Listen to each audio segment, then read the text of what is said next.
Researchers just ran a blind test, real humans versus AI, on comforting someone through a hard day. You'd expect a human touch to win easily, every single time, but it didn't. In some emotional situations, AI-written messages were rated as more comforting than the ones written by people. Over 1,000 participants took part, and they didn't know which was which. So how exactly did researchers actually test humans against AI on something this personal? A team from the University of Manchester and Durham University ran 5 separate studies. Over 1,200 participants total. They compared messages written by real people against messages generated by 3 leading AI models, ChatGPT, Claude, and Gemini. Everyone responded to the same everyday emotional scenarios. Getting passed over for a promotion, coming home to a messy shared house. Here's the part that made the test genuinely fair. Nobody was told whether their message came from a person or an AI. They just read it and rated how supported it actually made them feel. Some participants did correctly guess the source. But even when they knew or suspected they were reading an AI message, the benefit didn't drop. One of the researchers made an important point about that blind design specifically. Knowing a message came from AI didn't quietly undermine how supportive it felt, as you might expect. That finding alone surprised a lot of people who assumed authenticity was the whole game. There was also a specific detail about which AI model came closest to sounding human. ChatGPT's responses showed the highest similarity to actual human support patterns out of the 3 models. It wasn't inventing some entirely new style of comfort. It was closely mirroring strategies people already use, just applying them more consistently. So which one actually won? In which specific situations did AI actually outperform real humans? The clearest results showed up around 2 particular emotions, anger and fear. In situations built around those 2 feelings specifically, AI responses were rated as more supportive than the human ones. Picture someone furious after being passed over for a promotion they'd earned. A friend's text might say something like, "That's so unfair, I'm sorry." An AI message, in the same scenario, was more likely to validate the anger specifically, and then offer one clear, concrete next step. The messy shared house scenario worked the same way. A human roommate might text back, "That's so annoying, I get it." An AI response was more likely to acknowledge the frustration, then suggest one way to address it. Small difference on paper, but it changed how supported people actually said they felt afterward. That's not because the AI felt anything. It's because it consistently followed a specific communication pattern that matters enormously in the moment. So what was that specific pattern exactly? What's the actual ingredient that made some messages land better than others? Researchers found one factor mattered more than almost anything else. Offering specific, actionable guidance instead of just general reassurance. That pattern held true for both AI and human responses. Whoever offered it, human or AI, tended to land better. Compare 2 responses to the exact same bad day. One says, "That sounds really hard, I'm here for you." The other says that, and then adds one specific thing that sometimes actually helps. The second response isn't necessarily warmer. It's more useful in a way that measurably changes how supported someone actually feels. And AI, it turns out, defaults to that concrete, structured style far more consistently than most people. Gemini and Claude showed slightly different patterns from ChatGPT, worth a quick mention. But across all 3, the same core ingredient kept showing up as the deciding factor.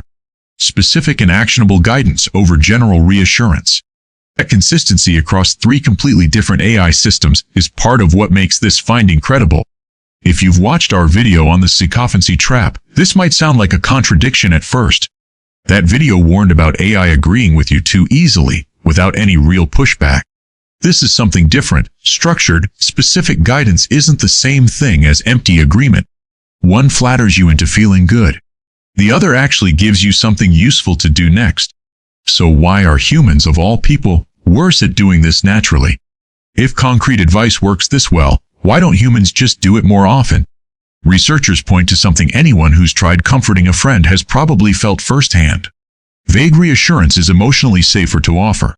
It can't be wrong, and it doesn't require reading the situation correctly. Picture trying to comfort a friend through a problem you don't fully understand. Offering a specific next step risks sounding presumptuous or getting it wrong entirely. So most people default to something softer and safer. There's a specific fear hiding underneath that hesitation, too worth naming directly. Fear of making things worse, of offering the wrong advice at exactly the wrong moment. That fear is completely understandable, and also, researchers suggest, often overblown. That's so unfair, I'm sorry you're going through this. An AI model doesn't carry that same social risk, or that same fear of getting it wrong. It just generates the structured response, consistently, every single time, without the hesitation a real person naturally feels, which turns out to be less about superior insight and more about the absence of social hesitation. So does that mean AI is simply becoming a better friend than your actual friends? Does this mean you should just talk to AI instead of the people in your life? The researchers were careful and direct about this. They're not suggesting AI should replace human support at all. The effect wasn't universal either. Take a second and think about the last time you tried comforting someone going through something hard. Did you offer them a specific next step, or mostly just validate how they were feeling? There's no wrong answer, just notice which one you naturally reach for. It's worth being precise about what, sometimes better, actually means here, too. The advantage wasn't universal across every single emotion, or every single person tested. It specifically depended on the emotion involved, and what outcome was actually being measured. This isn't a blanket claim that AI beats humans at comfort. It's a much narrower, more specific finding, worth taking seriously precisely because it's this specific. And this research isn't happening in a vacuum. In the UK, 2/3 of young adults have already turned to AI instead of a loved one. Turned to AI specifically to talk through emotional problems. In the US, 1 in 5 young adults have used AI to manage their emotions. The vast majority found it genuinely helpful. Those real-world numbers are worth sitting with for a second, too. 2 out of every 3 young adults surveyed in the UK have already chosen AI over a loved one. Not because they lack people in their lives, but in that specific moment, for that specific problem.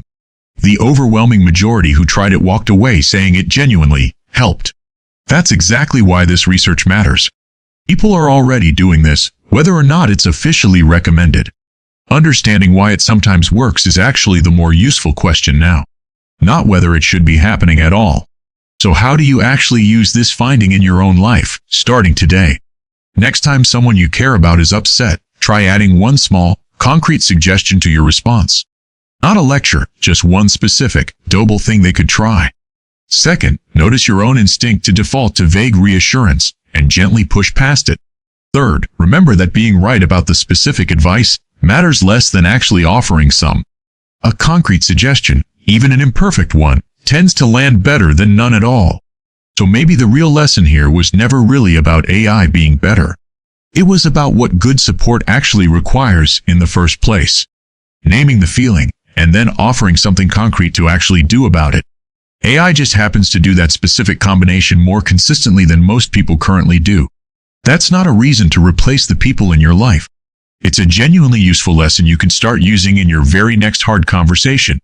There's something almost humbling in this whole finding, if you sit with it long enough. A machine had to show us, empirically, what good support actually looks like. Not because humans don't know how to be supportive. Because knowing, and consistently doing it under real emotional pressure, turn out to be different things. This is one of the more genuinely hopeful findings we've covered in this entire series. Not because AI is secretly better at caring. Because it accidentally revealed a skill every single one of us can actually learn and improve. If this changed how you'll comfort the next person having a rough day, that's why I make this channel. I break down the psychology hiding inside the technology reshaping how we support each other. So if you want more of this, go ahead and hit subscribe. Drop a comment and tell me honestly, has an AI ever comforted you better than you expected? I read every single one.